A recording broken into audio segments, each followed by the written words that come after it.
Miss হবে না আপনার পছন্দের টিভি শো। দেখুন জি5 অ্যাপে একদম ফ্রি।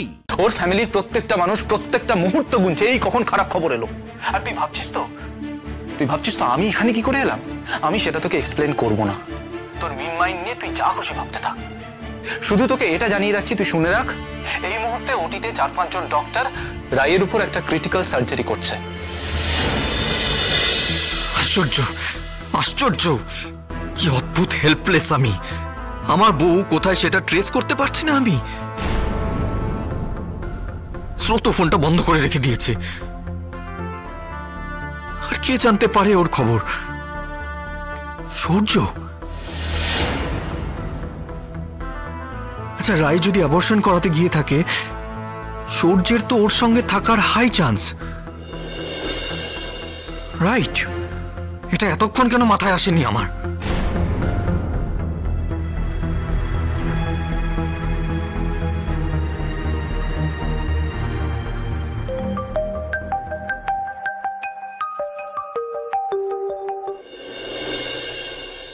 ধরলো না, আমার ফোনটা ধরলো না, আমার নাম দেখে ধরলো না। তার মানে আমি ঠিক, ও আমার ফোন ধরার অবস্থায় নেই। কিন্তু সূর্য, আমি তো তোকে ছেড়ে দেব না। আমার অন্য নাম্বার থেকে ফোন করব, যেটা তুই চিনিস না। আজ তোদের আমি হাতে নাতে ধরবো। দাদা আসুন। হ্যাঁ,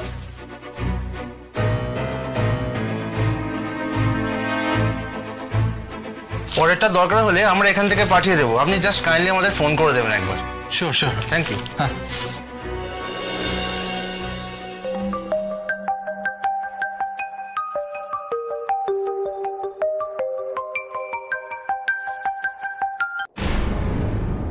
হ্যালো। কিরে, আমার ফোনটা ধরছিস না? অনিদা, কি বলার আছে বল। কোথায় তুই?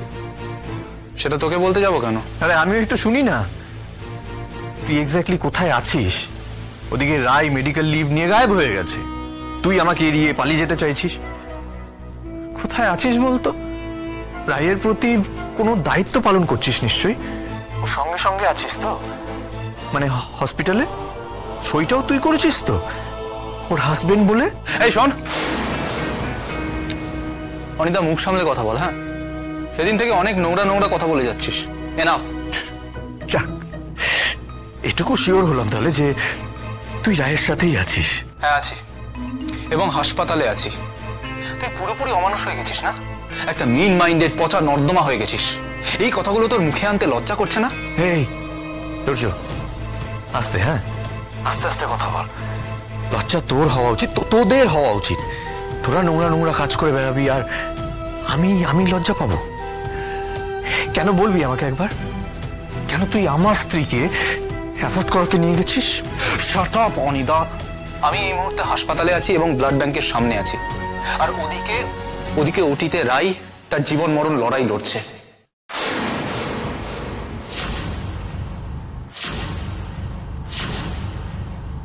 ওর ফ্যামিলির প্রত্যেকটা মানুষ প্রত্যেকটা মুহূর্ত গুনছে এই কখন খারাপ খবর এলো। আর তুই ভাবছিস তো আমি এখানে কি করে এলাম? আমি সেটা তোকে এক্সপ্লেন করব না। তোর মেন মাইন্ড নিয়ে তুই যা খুশি ভাবতে থাক। শুধু তোকে এটা জানিয়ে রাখছি, তুই শুনে রাখ, এই মুহূর্তে ওটিতে 4-5 জন ডক্টর রায়ের উপর একটা ক্রিটিক্যাল সার্জারি করছে। কিন্তু এটার ডিটেল আমি তোকে আর দিতে পারবো না, দিতে প্রয়োজন বোধ করছি না। হ্যাঁ, আরেকটা কথা জানিয়ে রাখি, এই পুরো অপারেশনটা হচ্ছে স্রোতের মেডিকেল কলেজের হসপিটালে। পেশেন্টের নাম শুনে রাখ, ভালো করে শুনে রাখ, রায়পূর্ণা মুখার্জি। তো যদি ইচ্ছে হয় তাহলে বাকি খোঁজ খবর নিয়ে নিস।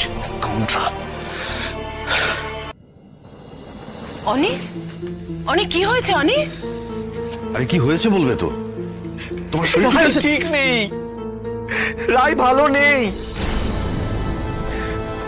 সেটা নিয়ে ভাবার কি আছে? রাই ভালো নেই, ও যা করেছে তাতে ভালো থাকার কথা নয়। আর তুমি ওকে নিয়েই বা পড়লে কেন? ও বাড়ি থেকে বিদেয় হয়েছে, বাঁচা গেছে। শোনো, এবার আমরা লয়ার ডেকে। বাবা চুপ করো তুমি প্লিজ, আমার কথা এখনো শেষ হয়নি। রায় মৃত্যুর সঙ্গে লড়ছে। মানে কি হয়েছে ওর? আমরা ভুল, একেবারে ভুল, আমরা সবাই ভুল ছিলাম। রায় প্রেগনেন্ট নয়। সে আবার কি? রিপোর্টে স্পষ্ট লেখা ছিল রাই প্রেগনেন্ট। ডক্টর শ্রীবাস্তব আমাকে কনফার্ম করেছেন। ডক্টর ভুল ছিলেন, উনিও ভুল ভেবেছিলেন। উনি জাস্ট ওই রিপোর্টটা দেখে একটা ভুল ধারণা তৈরি করে নিয়েছিলেন। আহ, সোজা ভাষায় বলো না, তুমি কি বলতে চাইছো? রায়ের কন্ডিশন ক্রিটিক্যাল। মা, রায়ের ওভারিতে একটা গ্রোথ পাওয়া গেছে, যেটার জন্য আমরা ওটাকেই প্রেগন্যান্সি বলে ভেবে নিয়েছিলাম। আর তার জন্যই ওর শারীরিক সব সমস্যাগুলো হচ্ছিল। সেটা তুমি কি করে জানলে? আমি নেট সার্চ করে পড়ে দেখলাম, আমি এটা হলে প্রেগন্যান্সির মতনই সিমটমস হয়। আমাকে রায় বারবার বলেছিল যে এই রিপোর্টগুলো ঠিক নেই, ওকে অন্য কোথাও নিয়ে গিয়ে টেস্ট করাতে। আমি শুনলাম না ওর কথা। গত কয়েকদিন ধরে ওর সাথে দুর্ব্যবহার করে গেলাম আমি, আর আজকে আমার জন্য ও হসপিটালে। রায়ের সার্জারি কবে? এখন এই মুহূর্তে চলছে। ওর কন্ডিশন খুব ক্রিটিক্যাল মা। আমি ওকে মৃত্যুর মুখে ঠেলে দিয়েছি। অপারেশন চলছে মানে? তুমি কিছু জানো না? আরে এটা তো একটা বড় অপারেশন। কি আছে ওখানে বলো তো? ওর বোন ডাক্তারি পড়ে, ও সেই বোন আছে ওখানে। তুমি যেটা বলছো সেটা যদি ঠিক হয় তাহলে তো রায়ের খুব ক্রিটিক্যাল অবস্থা। তোমায় এটা কে বললো? সূর্য। সূর্য? ও কি করে জানলো? ও কি ওখানে? মা, সেসব জানার এখন সময় নেই আমার কাছে। আমি বেরোচ্ছি। অনিক, দাঁড়াও। তুমি এখন ওখানে গেলে তোমাকে কিন্তু অকওয়ার্ড পজিশনে পড়তে হতে পারে। একটা মিথ্যা অপবাদ দেওয়ার জন্য ওর বাড়ির লোক তোমায় কিন্তু ছেড়ে কথা বলবে না। আই ডোন্ট কেয়ার বাপি। আমি পরোয়া করি না এসবের। আমি এখন ওখানে যাব, রায়ের এরকম অবস্থা, আর ওর বাড়ির লোক আমাকে কে কি বলবে না বলবে সেসব নিয়ে আমি এখন ভাবতে বসবো? আজকে আমার অন্যায়ের জন্য রায়ের এরকম অবস্থা, আর তার জন্য ওরা আমাকে যা শাস্তি দেবে, যা কথা শোনাবে আমি সব শুনবো, সব শাস্তি মাথা পেতে নেব। আমি ওখানে যাব, ওখানে আমাকে কেউ আটকাতে পারবে না। আর মাঝে মাঝে না আমার এটা ভাবলে আমার ঘেন্না করে, আমার নিজেকে ঘেন্না করে যে আমি কি আগে থেকে এতটা খারাপ মানুষ ছিলাম, নাকি আমি তোমাদের সাথে থেকে থেকে এরকম হয়ে গেছি? অনি, কি বলছো এসব তুমি? ঠিক বলছি আমি মা। কেন তোমরা এত জটিল? কেন রায়কে সহজভাবে নিতে পারলে না তোমরা? কেন রায়কে নিয়ে সহজভাবে ভাবতে পারলে না তোমরা? জবাব আছে তোমাদের কাছে কোনো এটার? আচ্ছা জবাব?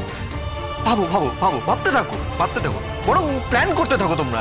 এখন প্ল্যান করো যে এই সিচুয়েশনের মধ্যেও রায়কে কি করে দোষী করা যায়। আমি যাচ্ছি।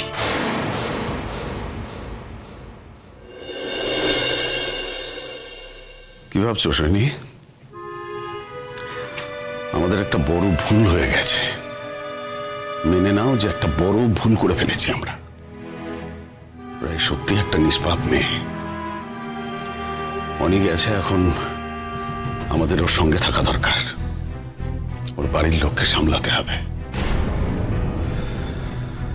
নিজের ছেলের স্বার্থে অন্তত এটুকু করো। ডক্টর শ্রীবাস্তব এটা করলো কি করে?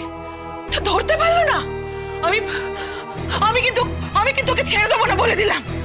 জি5 ডাউনলোড করুন আর সব এপিসোড দেখুন একদম ফ্রি।